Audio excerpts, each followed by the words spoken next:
Suppose एक tertiary amine oxide है आपके पास।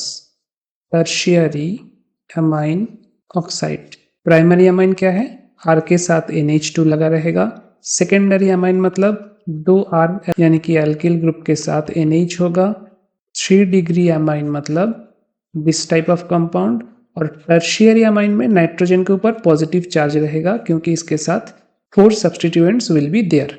तो टर्शियरी एमाइन ऑक्साइड जिसका मैं बात कर रहा हूँ उसका स्ट्रक्चर कुछ इस तरीके का है, CH2 देन CH2 N के ऊपर पॉजिटिव चार्ज, साथ में 2 मिथाइल ग्रुप और एक O माइनस। अब इस टर्शियरी अमाइन ऑक्साइड को अगर हम हीट करते हैं अप्रॉक्सीमेटली 100 डिग्री सेंटीग्रेड में, तो इस हीटिंग के वजह से क्या होगा, अब देखो इसको हम पहले रीअरेंज करके लिखते हैं। फिनाइल ग्रुप जहाँ पे था वहीं पे CH2 का एक हाइड्रोजन को हम इस तरफ लिखेंगे, बाकी CH2 नाइट्रोजन 2 Me ग्रुप को यहाँ पे रहने देते हैं, ऑक्सीजन को O माइनस को इस तरफ लिखते हैं। अब आप देखिए ब्लू कलर से मैं दिखाता हूँ, ये ऑक्सीजन यहाँ पे अटैक करेगा O माइनस, ये बॉन्ड ब्रेक होकर यहाँ पे डबल बॉन्ड जनरेट होगा और नाइट्रोजन के ऊपर तो पॉजिटिव चार्ज था वो एबोलिश हो जाएगा क्योंकि ये बॉन्ड ब्रेक होके उसको एबोलिश कर देगा। So we will get finally this compound PH CH double bond CH2 यानी कि एक एल्किन जनरेट हुआ। ठीक है, एक एल्किन जनरेट हुआ, साथ में Me2NOH, टर्शियरी अमाइन ऑक्साइड का जो पार्ट है वहां से Me2NOH। तो इस रिएक्शन में बेसिकली हुआ क्या, अगर कोई कार्बन चेन में 2 एडजेसेंट कार्बन एटम के साथ 2 लिविंग ग्रुप लगा हुआ है, सपोज X एंड Y, बाकी का आप देख लो वैलेंसी एज इट इज है, और वो दोनों अगर एलिमिनेट हो जाए तो बीच में क्या जनरेट होगा, एक डबल बॉन्ड जनरेट हो जाएगा बीच में। सो दिस इज 1-2 एलिमिनेशन रिएक्शन या फिर alpha beta elimination reaction.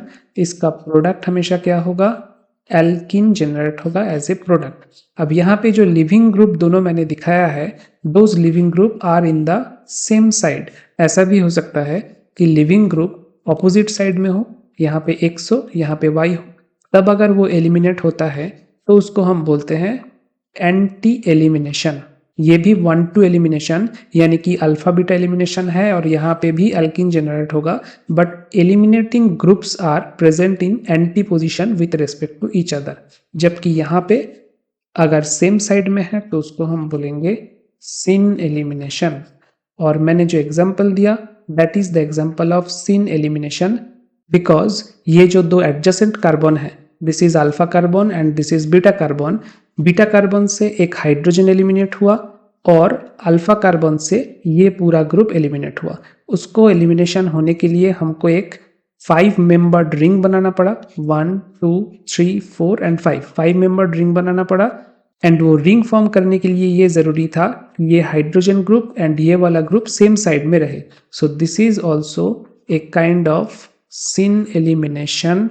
And क्योंकि ये इंट्रामोलिक्यूलर एलिमिनेशन रिएक्शन है तो इसको हम बोलेंगे EI रिएक्शन। मोरओवर इस रिएक्शन को करवाने के लिए हमको क्या चाहिए था रिएजेंट के तौर पे, कुछ नहीं बस टेम्परेचर लगभग 100 डिग्री या फिर मोर देन 100 डिग्री सेंटीग्रेड हमको चाहिए था। और टेम्परेचर के थ्रू अगर कोई रिएक्शन परफॉर्म करवाते हैं तो उसको हम बोलते हैं pyrolytic reaction. So this was pyrolytic syn elimination reaction या फिर EI रिएक्शन। I क्या डिनोट करता है, I डिनोट करता है इंट्रामोलिक्यूलर। तो EI रिएक्शन को आप कैसे पहचानोगे, अगर आपके पास इस टाइप का कोई सबस्ट्रेट रहे, जैसे कि सपोज, और एक रिएक्शन का एग्जांपल मैं आपको देता हूँ, यहाँ पे NO माइनस नाइट्रोजन के ऊपर पॉजिटिव चार्ज और साथ में 2 Me। इसमें अगर सिर्फ हीट अप्लाई किया जाए और आपसे पूछा जाए कि प्रोडक्ट क्या होगा, तो आप क्या देखोगे, पहले आप नोटिस करोगे कि this is a tertiary amine oxide. Tertiary amine oxide होने के बाद हम यहाँ पे दे रहे हैं पायरो ट्रीटमेंट, मतलब हीट प्रोवाइड कर रहे हैं। और साथ में एडजेसेंट कार्बन में और कोई लिविंग ग्रुप है, ऑब्वियसली लिविंग ग्रुप है, यहाँ पे एक हाइड्रोजन है। तो इसको आप पहले अरेंज कीजिए ताकि एक 5 मेंबर्ड ट्रांजिशन स्टेट बन पाए। यहाँ पे नाइट्रोजन यहाँ पे O-, यहाँ पे हाइड्रोजन, बाकी नाइट्रोजन के साथ 2 methyl group as it is रहेगा, उनका कोई चेंज नहीं होगा। अब ये नेगेटिव चार्ज यहाँ पे अटैक करेगा, यहाँ पे डबल बॉन्ड जनरेट होगा and this bond will break and nitrogen के ऊपर पॉजिटिव चार्ज को एबोलिश करेगा। So as a final product हमको क्या मिलेगा? ऑब्वियसली एक एल्किन मिलना ही था, एक एल्किन मिलेगा, साथ में Me2NOH as byproduct.